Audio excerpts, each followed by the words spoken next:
Council agenda 10 రోజుల ముందు పంపించడం జరిగింది.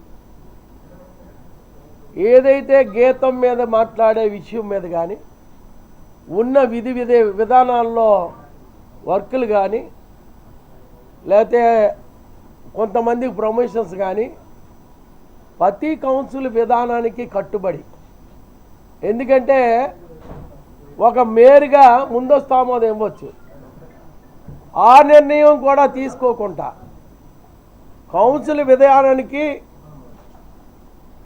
తెలుగుదేశం పార్టీ కట్టుబడి ఉండే ఒక సీనియర్ కార్యకర్త దగ్గర నుంచి విధి విధానాలకి కట్టుబడి పనిచేసే వ్యక్తిని కౌన్సిల్లో ఒక మినిస్టర్ చేశాడు. ఉమ్మడి రాష్ట్రంలో ఒక ప్రధాన స్థానం కూడా పోషించిన బొత్స సత్యబాబు గారు ఈ కౌన్సిల్లో ఏంటంటే వాళ్ళ సభ్యులు టోటల్గా పోడియం మీదకి వస్తేప్పుడు సబ్జెక్టు జరుపుతారన్నారు, ప్రతి అంశం కూడా వివరంగా చెబుతారంటప్పుడు దాన్ని కంట్రోల్ చేసే బాధ్యత లేదండి. ఎవరైనా ఒక ప్రతిపక్ష నాయకుడిగా ఇప్పుడు ఉండే ఒక వ్యక్తి ఈ కౌన్సిల్లో సభ్యుడు అవలేనప్పటికీ, నా ఆమోదం తీసుకోలేనప్పటికీ వాళ్ళు వచ్చి కూర్చొని దాడి చేసే మార్గాన్ని ఈ జగన్మోహన్ రెడ్డి గారు విధానాన్ని బొత్స తీసుకున్న పరిస్థితి నా పోడియం మీదకి ఎంటర్ అయ్యి ఎవరైతే సెక్రటరీ గారు ప్రతి అంశాన్ని డీటెయిల్గా చదివి దాని మీద డిస్కస్ చేయాలి. వాస్తవం అయితే 15వ అంశం వస్తాడు, 15వ అంశంలో ఉన్న సబ్జెక్ట్ వాళ్ళు మాట్లాడాలి. 15వ అంశం విధి విధానాల్ని మా సభ్యులు కానీ నా నుంచి కానీ వినే పరిస్థితి లేకుండా రావడమే దాడికి పాల్పడే వ్యక్తులు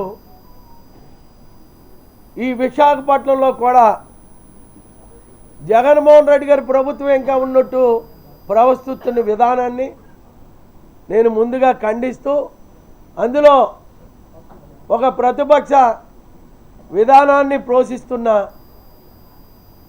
బొత్స సత్యబాబు దగ్గరుండి చేయించినందుకు కూర్చునే పరిస్థితి ఏ సబ్జెక్టులోకైనా ఆ విధానాన్ని తప్పు. ఎందుకంటున్నానంటే మేము అంశం చెప్తాడు, ఆ అంశం దాని విధానాన్ని మాట్లాడాక రెండోది మూడోది మేము మాట్లాడుతుంటాం. మాట్లాడినందుకు కూడా ఛాన్స్ ఇవ్వకుండా పోడియం మేయర్ మీదే తిరగబడాలని మేయర్నే టార్గెట్ చేస్తూ సబ్జెక్ట్ని టార్గెట్ చేయాలి. మీకు దమ్ముంటే సబ్జెక్ట్ మీద ఎవరు నినాలి, దమ్ముంటే మీరు సబ్జెక్ట్ని మేము చెప్పేదాకా సబ్జెక్ట్ని కంటిన్యూ చేయమనాలి.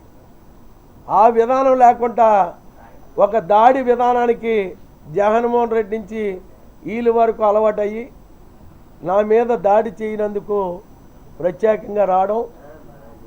ఎందుకంటే గత కౌన్సిల్లో మేయర్ గారిని సబ్జెక్ట్తో మాట్లాడేవారు. ఒకటే విధానం, ముందస్తు ఆమోదం గుర్రాల పార్క్ మీద తీసుకుంటే దాన్ని ఆ రోజు నేను చెప్పాను, అమ్మ ఇదేంటని, బొమ్మలకు వేస్తున్నారు అన్నారు. అయినప్పటికీ ఇది కరెక్ట్ కాదు, ఈ అంశాన్ని మీరు క్యాన్సిల్ చేయాలన్నాను. క్యాన్సిల్ చేయకుండా వెళ్ళిపోయినా మళ్ళీ ప్రభుత్వం వచ్చాక నేను క్యాన్సిల్ చేయడం జరిగింది.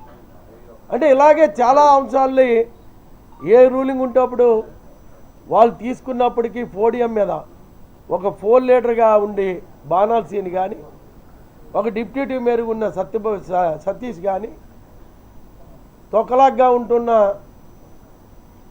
ఒక కార్పొరేటరు ఉన్నా కానీ ఈ విధానాలు అనేది కార్పొరేషన్లో ఒక మేయర్గా నా దగ్గర లేని విధానాన్ని, గతంలో వైఎస్ఆర్లో నేను అపోజిషన్గా ఉంటాడు నేను చేయలేని విధానాన్ని కూర్చోబెట్టి నడిపించే నాయకుడు బొత్స సత్యబాబు.